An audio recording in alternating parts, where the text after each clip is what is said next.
Hola amigos, ¿qué tal? Stuart here from Spain Speaks with the Spain News Update. And Spin Master Prime Minister Pedro Sánchez has addressed the Parliament and assured that European funds will modernise the country. But more about that in just a moment. Firstly, a big thanks to all of the people that left comments on the last video. Lots of comments, lots of debate happening there as usual. Thanks to people that supported the channel through a donation. You can see your names here. Thanks to people that bought merchandise, and a big thanks to my patrons on Patreon for your continuing support. Now, let's get into the news. And as I said, the master of spin, Prime Minister Pedro Sánchez, addressed the Parliament earlier today, and he has guaranteed that the European funds coming into the country will modernise Spain. As we can see here, European funds will modernise Spain. With or without the right, Spain will move forward, said the Prime Minister. The President of the government, Pedro Sánchez, appeared this Wednesday in Congress at his own request to report on the summit held in early October between the European Union and the 6 Balkan countries that aspire to join the EU club: Serbia, Montenegro, Albania, North Macedonia, Bosnia-Herzegovina and Kosovo, as well as the European Council of the 21st and 22nd of October, which discussed the increase in electricity prices. European funds will modernise Spain. With or without the right, Spain will move forward, Sánchez assured during his speech. The President defended a joint purchase of energy in the EU and long-term contracts. According to Sánchez, Spain can solve one of its ills, its energy dependence, and become an energy exporter and open a new era that will bring cohesion to our nation, he said. So, there we go, Prime Minister Sánchez making it very clear that European funds will modernise this country. And not only will they modernise it, they will help Spain become a net exporter of energy. And all this is going to happen, according to the Prime Minister, with or without the help of the right-wing side of politics. Now, another problem here in Spain that hopefully EU funds will be able to fix is the problem of youth unemployment. And according to this article from El País, youth unemployment has become entrenched. Spain is the only European country that fails to fall below 30%. Italy, Greece, Portugal have very high youth unemployment figures.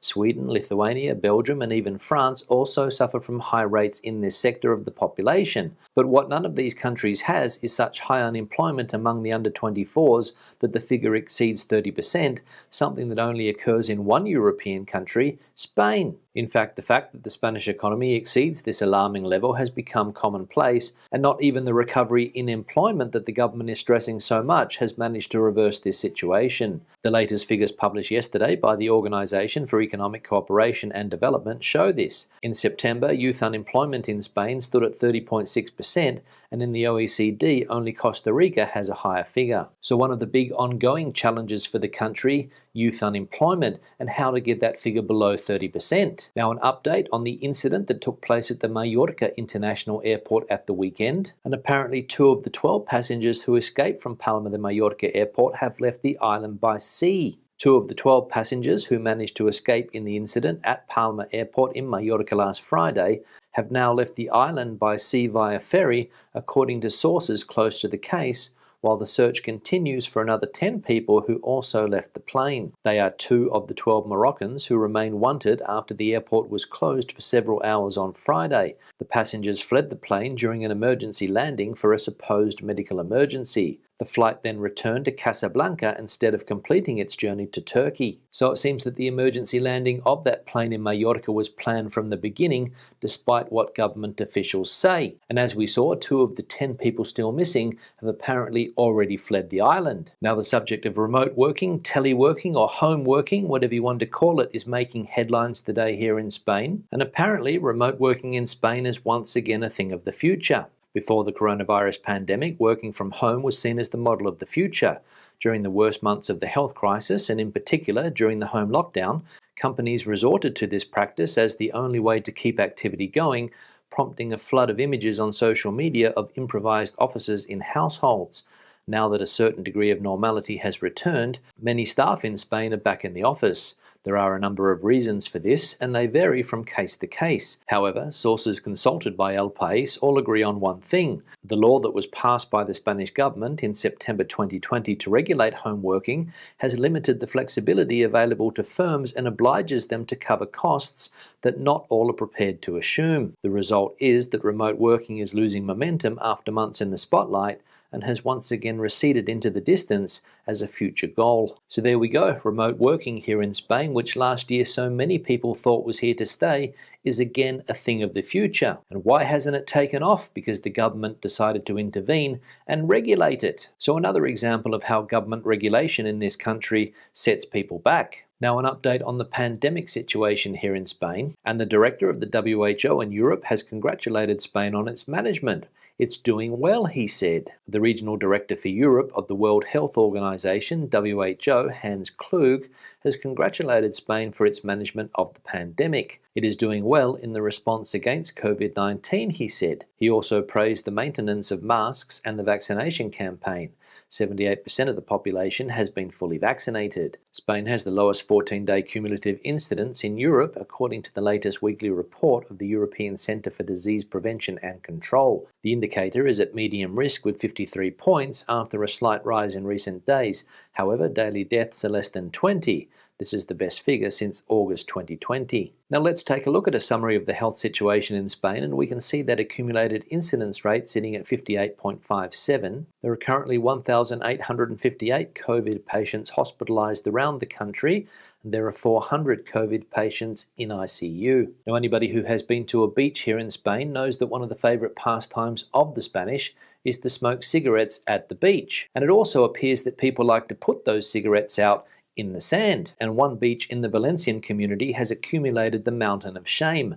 More than 1 million cigarette butts collected on a beach in Denia. They have called it the mountain of shame, and it is made up of a small part of the more than 1 million cigarette butts collected on just one beach, the Rasset beach, which they have christened the ashtray and the biggest rubbish dump in Denia. This is the tragic result of the work carried out by the volunteers of the association Cultura Sostenible Denia, who have been removing all kinds of waste and rubbish thrown by man on the sand and rocks of the beaches of this well-known coastal town since the beginning of September. Cigarette butts are the main source of waste in the oceans and represent the fibrous material derived from plastic that most pollutes the sea, say the association. So Rasset Beach down there in Denia on the Levante coast, a giant ashtray with more than 1 million, that's right, more than 1 million cigarette butts picked up there since September. So absolutely disgraceful behaviour from beachgoers in that part of Spain. Now let's have a look at some of the comments from previous videos. One here from William. This is what being ruled by Brussels looks like. They gave Spain millions of euros. Now they are instructing Spain on methods to recover it. Watch this space for more. Yeah, William, thanks for the comment, and obviously referring to the fact that Spain is going to start charging for all motorways and highways in the country as of 2024, and this is a Brussels initiative. I saw somebody reply to this comment saying that not all the money that Spain is receiving from Brussels is a loan. Some of the money coming in is a grant, and it does not have to be paid back. But the fact of the matter is that Brussels is putting conditions on Spain to receive that money, and if they don't comply, it's not going to come. Spain has to modernise its economy, it has to modernise its labour market, it has to reform its pension system, or the money is not going to arrive. One here from WeOff. I think a delay in tourism is partly to blame for Spain's economic recovery. It's one of Europe's top destinations for travellers around the world, and that forms a sizable chunk of the GDP there. Yeah, Weo, thanks for the comment, and you could be right. The delay in the recovery of the tourism sector here in Spain could be partly to blame for the delay in the economic recovery. I think back in 2019, before the pandemic, tourism was about 13 or 14% of GDP, and there were close to 90 million foreign visitors visiting the country. And until tourist figures hit that 90 million mark again, GDP growth won't fully recover. And when will that be? Who knows? One here from John. Hi Stuart, sadly the rise upwards in the UK of hospital admissions again with COVID seems unrelenting. While 83% are not vaccinated, an ever-increasing number who have had the jabs but not the booster are getting the disease, many of whom are older ones where it appears the first vaccine's effect has waned. Is this going to start to happen in Spain before very long? Or, as you say, will herd immunity save the day? I hope so. Yeah, John, thanks for the comment, and I have seen a few headlines around the place saying that this is a pandemic of the unvaccinated. But as you say in your comment, the effects of the vaccine, especially among people who received their jabs earlier in the year when they were first administered, are starting to wear off. And what's going to happen here in Spain? I've got no idea. All I know is that here where I live, it's starting to spread like wildfire among children under 12 who of course have not been vaccinated. So we'll see if Spain follows the trend in other European countries when it comes to COVID-19. One here from Adrian: the political situation is not very complicated in Spain. There is a right and there is a left. The left hate the right and call them fachas, and the fachas hate the left and call them comunistas. It's as simple as that. Yeah, Adrian, thanks for the comment, but I think I disagree with you there when you say that Spain is not a complex country politically, that there's only a left and a right and there's not much more to it. I think that was the case 20 years ago when there was only the PP and the PSOE and maybe Izquierda Unida, and politics seemed fairly simple. But now both the right and the left have been split, and independence parties in some autonomous communities, for example the Basque Country and Catalonia,